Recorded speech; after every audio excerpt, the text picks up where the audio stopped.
Our three candidates that are here tonight for Circuit Clerk are Jan Dagg, David Sharp, and Robert Terry. Welcome. Y'all doing all right tonight? Okay, our first question is, what will be your top three priorities the first 90 days in office? And Ms. Dagg, we're going to start with you. Well, first, I'm Jan Dagg. I am running for Circuit Clerk. I'm running as an independent, mostly because the Democrats and all Republicans have made me really happy lately, and I ran as an independent when I was on the school board, and it worked out pretty well. The first 90 days. In the Circuit Clerk's office, the first thing that I would like to look at is I would like to provide the taxpayers with a clean audit of the first year, and I know that that would start on the first 90 days. When I say a clean audit, I'm not just saying one without any problems, but I think it's because I think in an office that size and the money that it brings in, there are going to be recommendations that the auditor may bring up that we need to look at.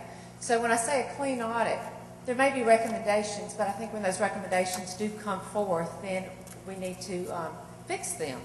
And I think that's very, very important. And I think to make sure that we are run on a budget, that we're being very efficient with our money, just like in my household and the way the economy is right now, we certainly have to watch each dollar. And I would regroup and reassess. I would look at the employees, and as a friend of mine once told me, if somebody would work just half as hard as I did, we'd be okay. So those are three of the things that I would look at in the first 90 days. Thank you. Mr. Sharp, what will be your top three priorities the first 90 days in office? Okay. One of the first things I like to do when I get into the office is definitely check the audit, see how everything looks out on the paper and the budget. But the other thing I like to do is really kind of get to know all the people that I'm associated with or working with, such as the Elections Commission and all the other agencies that are involved with the office, so that we can cooperate and work together to really help the people of Warren County. Because ultimately, we work for you and we serve you. Excuse me. Because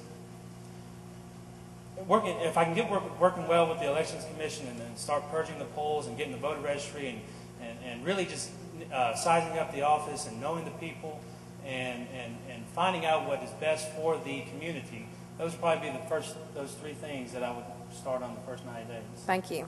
Thank you. Mr. Terry. I'm Robert Terry, and I'm running for Circuit Clerk, obviously. The first thing I would do, I have to agree with Jan, is revamp all of the accounting procedures by contacting the state auditor's office and getting them involved and correcting the problems that exist. The second thing I would like to do would be to contact the Administrative Office of Courts. They are a branch of the Mississippi government that oversees the circuit and chancery courts across the state, and work with them and review all of the day-to-day practices that go in the office to ensure the records are being handled efficiently and accurately.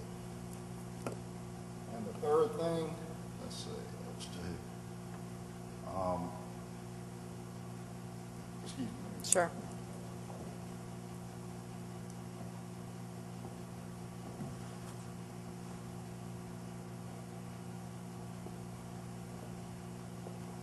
We have the MEC, which was mentioned earlier, which is the filing system for the courts. And go through, I was talking with the IT guy the other day, Ken Coleman, and he said that they were having slow response times for the attorneys when they get bogged down in the system. And we went into great detail with that, and we talked about expanding the broadband length of the office to enhance filing times for the attorneys. Thank you. Okay, your next question is, if you're elected, will you hire family members? And we're going to start with Mr. Sharp. Well, if I'm elected, I definitely choose not to hire family members.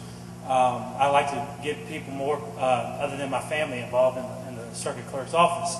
Plus, it really shows that I'm trying to extend outside of my family if I hire somebody different. So that's pretty much what I would do.